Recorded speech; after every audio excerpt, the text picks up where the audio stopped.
Monivuotikas eli iilimato on hävinnyt Suomesta lähes kokonaan. Kun lehmien rantalaidunnus väheni 1950-luvulla, sen luontaisten elinympäristöjen rehevöityneiden makean veden lampien ravinto väheni merkittävästi. Vielä 1930-luvulla iilimatoja myytiin apteekissa lääkinnällisiin tarkoituksiin ihmisillekin. Iilimatojen avulla kuitenkin hoidetaan edelleen niin ihmisiä kuin eläimiä. Tällä kertaa tutustutaan hevosille suunnattuun hirudoterapiaan eli iilimatohoitoon.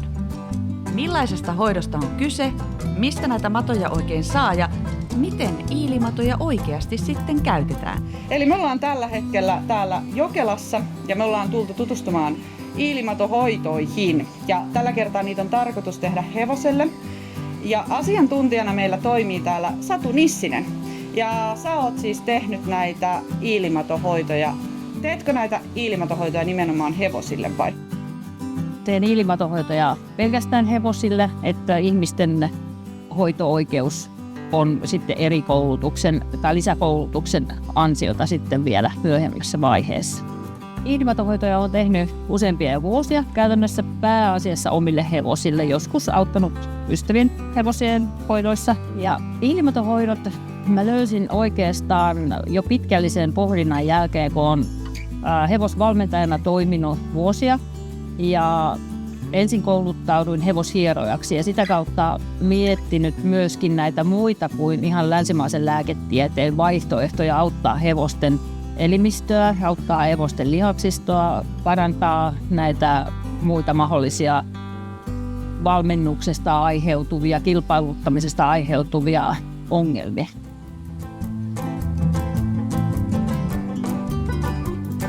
Siinä täytyy tuntea hevosen elimistö ja sitä kautta myöskin tietysti ne kohdat, mihin sitä iilimatohoitoa tehdään, niin että missä kohdasta saadaan se tietty paras vaikutus siihen tiettyyn ongelmaan.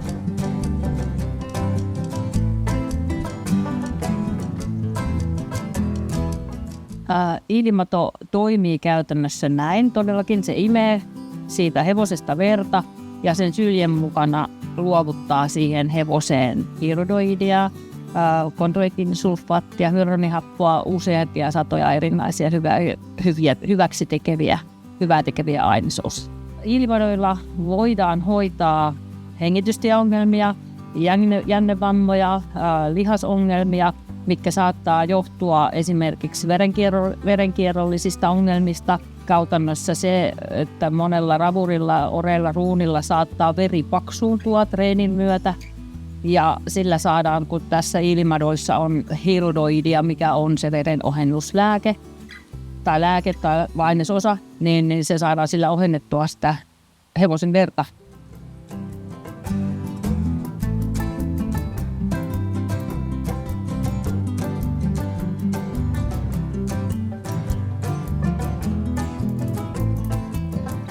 Nämä meidän Suomessa käytettävät iilimadot, mitä hoidoissa käytetään, ne on ihan kasvatettuja. Hoitoiilimadot tulee Euroopasta, Puolasta tai Virosta ja ne on ihan kasvatuslaitoksissa kasvatettuja, että niitä ei ole tuolla luonnonlammista käyty poimimassa mistään. Ruokittu ravintoliuoksilla siellä paikallisissa kasvatuslaitoksissa, koska veren kanssa kuitenkin bakteerit ne pystyy iilimadot omassa elimistössään uudistamaan. Virusten puhdistusmekanismia ei ole iilimadoista tutkittu, niin estääksemme sen virusten minkään leviämisen, niin ne on joko lehmän verellä ruokittuja tai sitten ihan ravintoliuoksilla ruokittuja iilimatoja. Eli silloin estetään näiden virusten kontaminaatio hevosiin.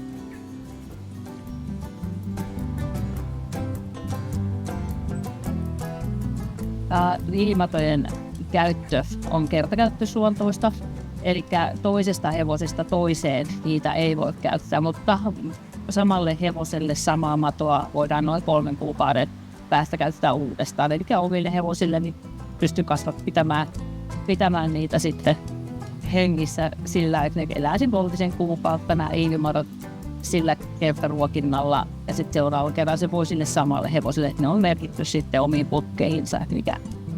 Mutta asiakkaan hevosia käsitellessä niin ne on kertakäyttö luontoiset.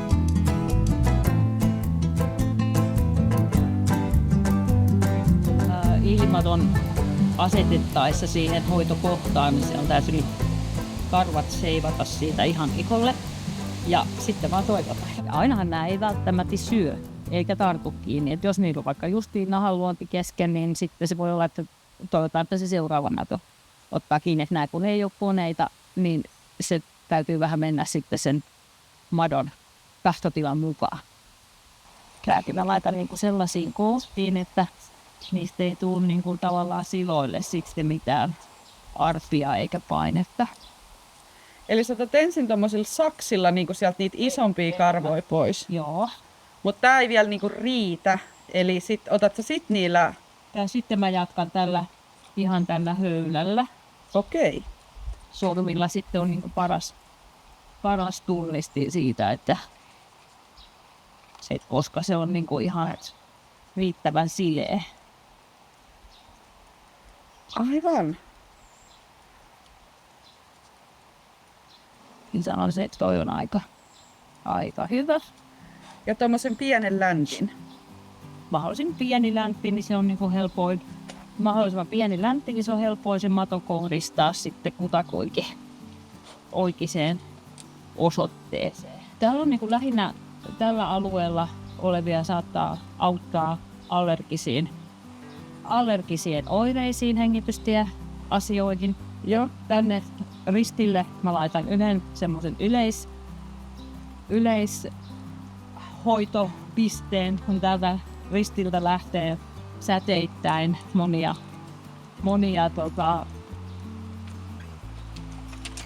suonia suuntaamaan hermotuksia ja aineenvaihtuntaa ja niin päin pois. Ilmatoja käsitellessä niin mulla on kertakäyttöhanskat ja asettimena on semmonen pieni ruisku, mistä on pää leikattu pois, mihin se mato mukavasti sujahtaa.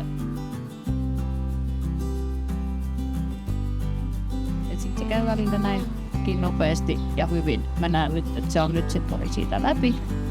Siinä aukeaa, jos sä tulet täältä päin kuvaamaan, niin sä näet sen kaula-alueen, että se teki siihen sen imo-nopin. Niin kuin. Siis tää kävi näin nopeasti nyt. Tää kävi sitten kanssa näin nopeasti. Käytännössä ilmato syö itsensä täyteen siinä ihon pinnalla. Se puree siihen sen oman näkemänsä veijän. Sitä voidaan pikkasen avittaa, jos ei hän siihen juuri pääse siitä ihosta läpi, että se jostain syystä paksuuntumaan arpikudoksen tai muun vastaavan takia. Mutta että se hevosella suurin piirtein 30-45 minuuttia, niin hän sitten pullahtaa siitä ihosta irti, kun on täyttynyt. Tämä on ollut nälkäinen. Joo, ja se, todennäköisesti se sieltä irrottautuu ennemmin kuin tämä ekana laite.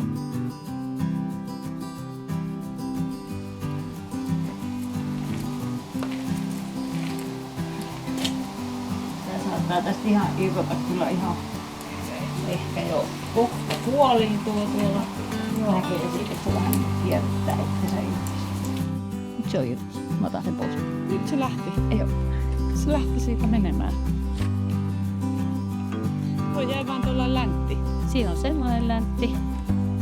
Ilmatohoidon jälkihoito on käytännössä, että sen annetaan vuotaa. Se vuotaa muutaman päivän riippuen kohteesta, mutta se tuo sieltä samalla sitä huonoa kudosta ulos. Ja sitten kun siinä on sitä valtavat määrät tulehduksen hoitavia ainesosia siinä alueella, missä se ilmato on ollut, niin käytännössä siihen ei tarvitse tehdä mitään. Toki sitä voi suihkutella ja sitten näissä on 4 vuorokauden doping-varoaika. Ennen kilpailua 4 vuorokautta ennen ei saa hoitaa.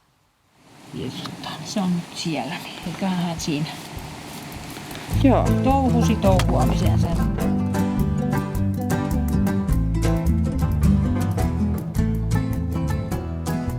Ilmatojahan käytetään Keski-Euroopassa hyvin paljon, että joka hoitajalla on passissa ilmatoja, jolloin päästään jolloin päästään niin kuin siihen akuuteimpaan tilanteeseen, oli se haava, pikkuinen jännereaktio tai muu tämmöinen tilanne, niin saadaan jo heti ensiapu siihen tilanteeseen.